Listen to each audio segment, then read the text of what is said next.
ಮಹಿಳಾ ಉದ್ಯಮಶೀಲತೆ ದಿನಾಚರಣೆ ಅಂಗವಾಗಿ ಎಂಎಸ್ಎಂಇ ಮತ್ತು ಉಬುಂಟು ಮಹಿಳಾ ಉದ್ಯಮಿಗಳ ಒಕ್ಕೂಟದ ವತಿಯಿಂದ ಒಗ್ಗಟ್ಟಾಗಿ ಬೆಳೆಯೋಣ ಅಂತಾರಾಷ್ಟ್ರೀಯ ವಿಚಾರ ಸಂಕಿರಣವನ್ನು ಬೆಂಗಳೂರಿನಲ್ಲಿಂದು ಆಯೋಜಿಸಲಾಗಿತ್ತು. ಅತಿ ಸಣ್ಣ ಮತ್ತು ಮಧ್ಯಮ ಕೈಗಾರಿಕೆ ಹಾಗೂ ಸಾರ್ವಜನಿಕ ಉದ್ಯಮಗಳ ಸಚಿವ ಶರಣಬಸಪ್ಪ ದರ್ಶನಾಪುರ ಕಾರ್ಯಕ್ರಮಕ್ಕೆ ಚಾಲನೆ ನೀಡಿದರು. ಉಬುಂಟು ಸಂಸ್ಥಾಪಕ ಅಧ್ಯಕ್ಷೆ, ಸರ್ಕಾರದ ನಿವೃತ್ತ ಮುಖ್ಯ ಕಾರ್ಯದರ್ಶಿ ಕೆ ರತ್ನಪ್ರಭಾ, ಉಬುಂಟು ಕಾರ್ಯದರ್ಶಿ ಜ್ಯೋತಿ ಬಾಲಕೃಷ್ಣ ಮತ್ತಿತರರು ಉಪಸ್ಥಿತರಿದ್ದರು. ಕಾರ್ಯಕ್ರಮದಲ್ಲಿ 60ಕ್ಕೂ ಹೆಚ್ಚು ದೇಶ ವಿದೇಶಗಳ ಮಹಿಳಾ ಉದ್ಯಮ ಸಂಸ್ಥೆಗಳು, 350ಕ್ಕೂ ಹೆಚ್ಚು ಮಹಿಳಾ ಉದ್ಯಮಗಳ ಪ್ರತಿನಿಧಿಗಳು ಭಾಗವಹಿಸಿದ್ದರು. And the entrepreneurship in our DNA has gone into making this a reality, including government initiatives. And of course, we have to recognize the work that's been done. ಬಳಿಕ ಶರಣಬಸಪ್ಪ ದರ್ಶನಾಪುರ, ರಾಜ್ಯದಲ್ಲಿ ಮಹಿಳಾ ಉದ್ಯಮ ಬೆಳವಣಿಗೆಗೆ ಸಾಕಷ್ಟು ಅವಕಾಶಗಳಿವೆ. ದೇಶದಲ್ಲಿ 55,000ಕ್ಕೂ ಹೆಚ್ಚು ಮಹಿಳಾ ಉದ್ಯಮ ಸಂಸ್ಥೆಗಳು ಸಕ್ರಿಯವಾಗಿವೆ.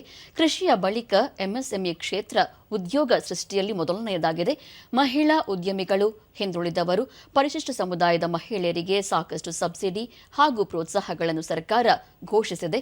ಈ ಎಲ್ಲ ಅವಕಾಶಗಳನ್ನು ಬಳಸಿಕೊಂಡು ಉದ್ಯಮ ಕ್ಷೇತ್ರಗಳಲ್ಲಿ ಬೆಳವಣಿಗೆ ಸಾಧಿಸಬೇಕು ಎಂದು ಕರೆ ನೀಡಿದರು.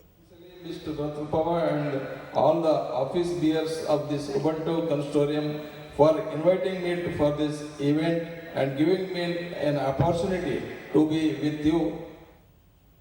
ರತ್ನಪ್ರಭಾ, ಕಳೆದ 3 ವರ್ಷಗಳಿಂದ ಕ್ರಿಯಾಶೀಲತೆಯೊಂದಿಗೆ ಉಬುಂಟು ಮಹಿಳಾ ಉದ್ಯಮಿಗಳ ಒಕ್ಕೂಟ ಕೆಲಸ ಮಾಡುತ್ತಿದೆ. ಮೊದಲ ಬಾರಿಗೆ ನಡೆಯುತ್ತಿರುವ ಅಂತಾರಾಷ್ಟ್ರೀಯ ಸಮಾವೇಶವನ್ನು ವೇದಿಕೆಯಾಗಿ ಬಳಸಿಕೊಂಡು ಮಹಿಳಾ ಉದ್ಯಮಿಗಳು ಸಂಪರ್ಕ ಸಾಧಿಸುವ ಮೂಲಕ ಬೆಳವಣಿಗೆ ಹೊಂದಬೇಕು ಎಂದರು.